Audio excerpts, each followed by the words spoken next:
Welcome back to the prediction show, or should I say in this case, the likely scenario show of Over the Horizon Sports analysis from a holographic perspective. Before we look at Game 1 of the World Series, I'd like to do a few simple predictions that I've had in the past since the baseball playoffs started. Real easy ones. They just stick out like a sore thumb. We look first at the Dodgers and Cubs. When I seen the Cubs win the series over San Francisco, I seen 1908 replaying because the Cubs beat San Francisco in a one-game playoff to go to the World Series. In the Dodgers-Cubs series, I believe it was the fifth game, the Dodgers had Kenta Maeda playing. He's a 5 program, and it was on a 2-day.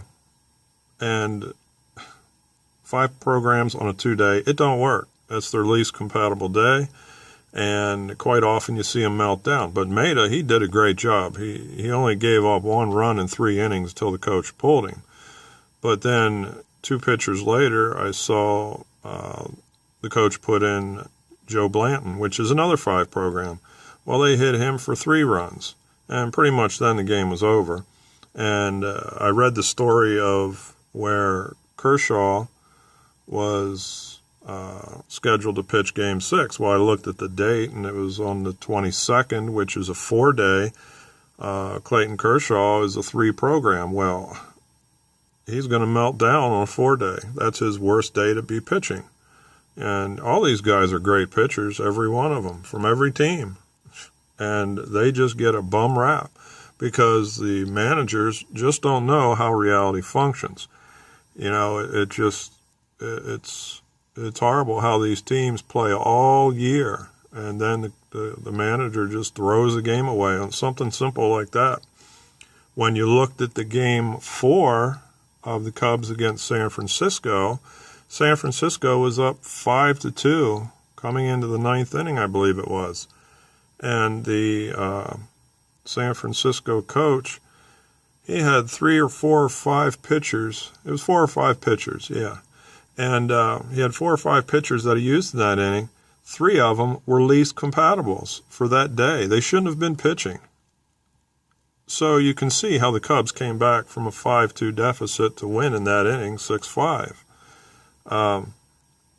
You know, here's another great example. You know, I tell my wife all these things. Who's going to win before the day or two before the games happen when there's easy ones like this? You know, I looked at Toronto and Baltimore. Baltimore was at Toronto. This was on a 4-day. I forget what the date was. But it was a 1-game playoff. Toronto, they were a least compatible team on that day, team functioning wise, with a most compatible pitcher. So he was good to pitch on that day. Baltimore, they were a most compatible team functioning wise with a least compatible pitcher. In other words, he wasn't going to have the stuff that day. You know, he was going to be out of the strike zone. He was going to be easy to hit, everything. So these 2 things basically factored each other out, and I told her they would play to a stalemate, basically. And at some point, like 80% of the games do, the manager puts in a pitcher, which is a least compatible program to that day, and he just can't pitch on that day, and that's how the game is lost. Now, did that game play to a stalemate? In the 8th inning, it was 2 runs, 4 hits for Baltimore, 2 runs, 4 hits for Toronto. So, yeah, it played dead to a stalemate. I called that one right. Exactly on. And because it showed plain as day. And then what did the coach for Baltimore do? He puts in Ubaldo Jimenez, which his birth date is January 22nd, 1984. He's a 9 program. Now, a 9 program, pitching on a 4-day, it just don't work. It's, he shouldn't be pitching that day. He's a great pitcher. He had a horrible year this year. He was, what was his record? 8-12 with a 5.44 ERA. Now, he's going to get possibly traded, sent down to AAA, sent to the bullpen, and it wasn't his fault. He's a great pitcher, just not on a 4-day or an 8-day. And to prove that point, that 9 program that Jimenez is doesn't function on a 4 or 8-day well, all we have to do, and you can do this with any pitcher, is look back over the season's games. And here are those games for Ubaldo Jimenez. On April 13th, which is a 4-day, he pitched 5 innings, gave up 4 runs, took the loss.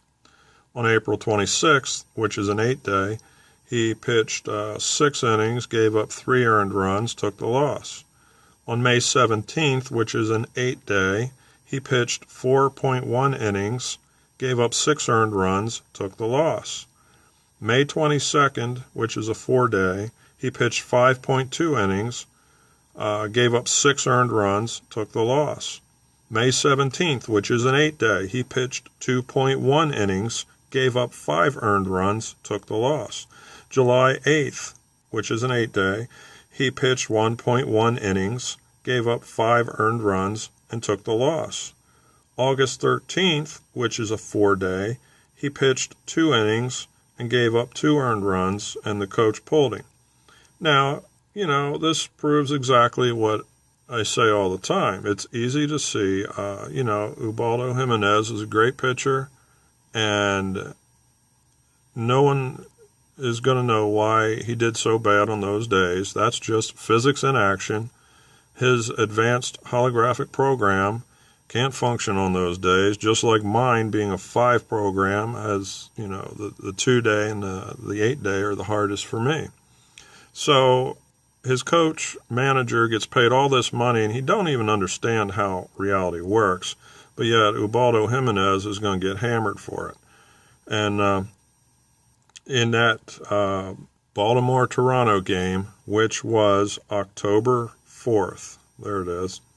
Okay, it was a 4-day. It was a 1-game playoff for all the marbles. It goes to the bottom of the 11th inning, and what does Ubaldo Jimenez do? He doesn't even get 1 out. He gives up 3 hits, 3 runs. Baltimore's season is over. They played 160-some games, and for what? Because the manager doesn't know how reality works. You look at his stats from the 3, 6, and 9 days. Ubaldo Jimenez pitches great. 7s are optional. Some of the other numbers or the other dates are optional. But he shouldn't have to pay for that. The coach should know how reality functions. And you can read box scores from the 1800s, the 1900s, early 1900s. Here's an example. Game 1 of the 1908 World Series, played on October 10th, 1908. Now, the Cubs were on their day, their best functioning day. The Detroit Tigers were on a most compatible. They're going to function well. But what does the Tigers, they bring in a reliever, Ed Summers. The Tigers are leading the game. I believe it was 6-4. Ed Summers pitched for 6 innings. Now, Ed Summers is an 8 program. He was an 8 program. And on a 1-day, that's his worst day. So now you can only poke that bear so long until, it's going to melt down. Ed Summers made it to the top of the 9th inning, and he gave up 6 continuous hits to the Cubs. And the Cubs went on to win that first game of the 1908 World Series, 10-6. Now, we could have something, a high-scoring game play back like that this time. What we have on the mound here is we have Corey Kluber, I believe that's pronounced. Like I said, I don't ever hear any of these names pronounced, and I just do the best I can. But he is a 2 program. Now, historically a 2 on a 7 program. That's not going to work for very long. Even though he's at home, yeah, he could pitch well to the 5th, 6th, or 7th inning if they leave him in that long. But he could also melt down prior to the 3rd inning. And with the Cubs on a most compatible day, that's not looking too well there for the Indians. John Lester, on the other hand, he's a 3 program on a 7-day, and he's either going to do real well or real bad. On 7 days during the season, he did real well. And let's see, the Cubs are on their most compatible day. They're going to function well as a team. The Indians, they're a 4 on a 1-day, a 4 on a 7-day, which is they're either going to come out gangbusters and just shred the Cubs, or they're going to come out dead as a doornail, flat as a pancake, and they're not going to be able to do anything. It's going to be one extreme or the other with those guys on this day. And it's really, no way of knowing which team is going to show up on that day. The stuff we're looking at is the common sayings you hear in baseball. Oh, well, he had good stuff today, or oh, I just didn't have my stuff today, or when they're pitching bad or they're pitching good, or I was on today or I was off today. Well, this is how they're on or they're off. They're on or they're off at the quantum level, dealing with these frequencies that each of our holographic programs run on. It's imprinted on us the day we were born. We can tell which program we are and what a lot of our likes, dislikes, strengths and weaknesses and so on and so forth is going to be about. You can trace these historic twins over time. It never changes. You can recognize them. You can feel it. Do the experiment that I gave in that book, Trump, the Magnificence of America. Nobody's a picture perfect. There's an experiment in there. You won't fail. Nobody ever does. All you had to do was be told that. That's what you were doing since you were born. We're not told anything. We're stuck here in this world of lies. And that's basically what we grow up with. Most of us don't ever change our programming. That's why this stuff is going to be so hard for most people to understand. So that game 1, we're looking, let's look here at the possible game 1 stars for the Cubs. Okay? The players who will be on that day, who will have their stuff, are Almora, Rizzo, Baez, Zobrist, and Fowler. They're the 5 most likely candidates to have a big day, a clutch hit, a spectacular catch, things like that. The possible Game 1 stars for the Cleveland Indians would be Kipnis, Brantley, C. Santana, Chisenhall, or the catcher Perez. Those guys, they're going to have they're going to be on their day. They could have a home run, they could have spectacular plays, but those are the likely candidates from both teams to have a really good Game 1 World Series. We look at the managers. For that day. The Indians manager, Terry Francona, he's a 5 program on a 7-day. Yeah, he's going to be on his game. He's going to be making good calls and doing the right thing. Cubs manager, Joe Madden, now he's a 2 program on a 7-day. He's going to be out in the weeds a little bit. That's his worst day, so there could be some bad managerial decisions on that day coming onto the field. It's something to watch for as the game plays out. Pitching-wise, reliever-wise, we have, with the starters, we have various scenarios that could play out. Kluber could collapse, give up 2 or 3 runs in the first 4 innings. A major collapse, I don't think they would let happen. They'd pull him before that. I've seen pitchers give up 8 runs when they're on their worst day. But I don't think that'll happen here. Lester, I don't see him collapsing. I'm thinking 1 or 2 runs he might give up. I'm thinking the most likely scenario is these teams are close. by the fifth inning still. And then they're going to bring in the relievers. Okay, the Cubs relievers that you don't want to see on the field if you're a Cubs fan this day, which is a 7-day, the 25th, tomorrow, is Strop, Montgomery, Wood, Rondon, and if they have the lead at the end and the closer is in there, Chapman, don't look for, he's probably going to have a hard time. In that game where the Cubs came back to win 6-5 over the Giants, you've seen how, remember I said about how the Giants, they had 4 or 5 pitchers going, 3 of them were least compatibles with that day. They shouldn't have been pitching. Okay, that's how the Cubs came back and took the lead. The Cubs brought in Chapman. He's their closer. He's a 2 program on that 2 day that they played. And, you know, I looked at the box score there. First batter struck out, second batter struck out, third batter struck out. You know, because, you know, Chapman, he had his best stuff. It was his day. It's the day he functions best. This day, the 7-day, he could have a very hard time if they have a close lead. The Indians relievers, if the Indians fans don't want to see these relievers come in after the 5th inning, R. Merritt, B. Shaw, or D. Otero, or Z. McAllister. Those guys are going to have a heck of a day. They're not going to be on. They're not going to have their good stuff, and they stand the chance of getting hammered.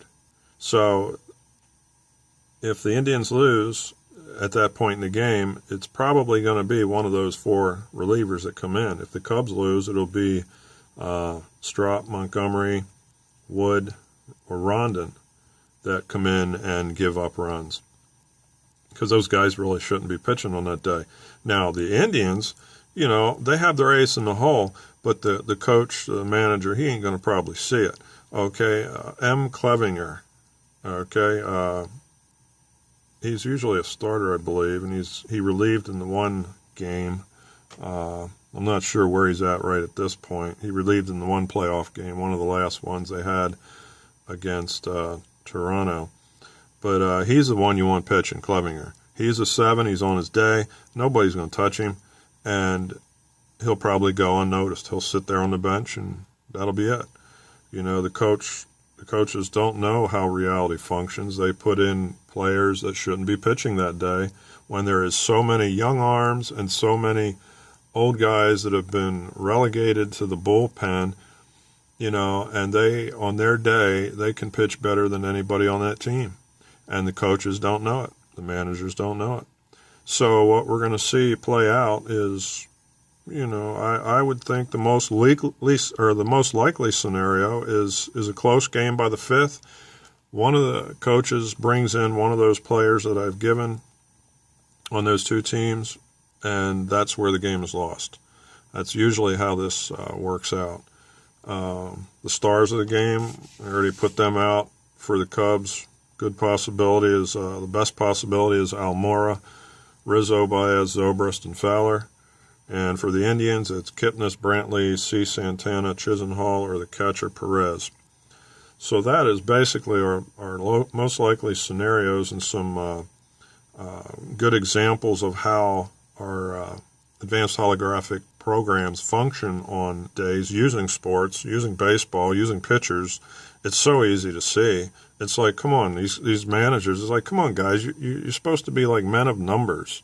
You know, they look at situations and what has happened in the past and this and that, but it's like you can't see Ubaldo Jimenez, what he did on the 4 and 8 days, and then you put him in on October 4th against, you know, Toronto for all the marbles. It's like, come on, that ain't Jimenez's fault at all. All these guys are great pitchers. Put them in on their day. Put them in on a most compatible day. Learn what reality is and give these guys a chance. These managers just destroy players' careers, you know, and I often wonder myself, I haven't looked it up yet, but how many sports figures have killed themselves after bad performances. And, I bet you can look back at that bad performance, see what program these sports figures were running, and see that, it wasn't their fault. They just can't function on that day. It's just like I see these careers destroyed of players in baseball, pitchers specifically, and it's not their fault. The coaches, the managers just need to, catch up to 21st century science and leave this 1859 garbage behind and win 110 games a year. Easy stuff, Give me a call. I can teach it to you in 2 weeks. And you won't make simple mistakes like putting a 9 in on a 4-day and a 5 on a 2-day. And, it doesn't make sense to anybody until you actually study it and you watch it play out game after game after game after game after game, 80% of the time. And I'm going to stop there. We're going to see how this history plays out. The first game was the 1908 World Series was 10-6, the Chicago Cubs. I'm not looking for a good game for the Chicago Cubs in the second game, so I'm thinking that, seeing how things played out in 1908, seeing that the Cubs have a good chance of losing the second game, I'm thinking the Cubs are going to win this game 1. But we'll see, because it's the coach's deal, and there's nothing you can do, The pride, they won't listen. Most of them would never contact you. I'd teach anybody anything. Any of these owners, managers, anything. Anybody at any level. Because it's how our reality works, and you can do so much with it and make life so much better for people. We'll just see how this game plays out tomorrow, though. It's going to be a good one, however it comes down. We see the historical underpinnings, and we just did an overview of the pitchers and the hitters and everybody on their day and everybody off their day. So everyone have a good night, and we will check back here on Tuesday if you care to listen to another as we evaluate Game 2 and see who the pitchers are for that. Thank you for listening. Good night.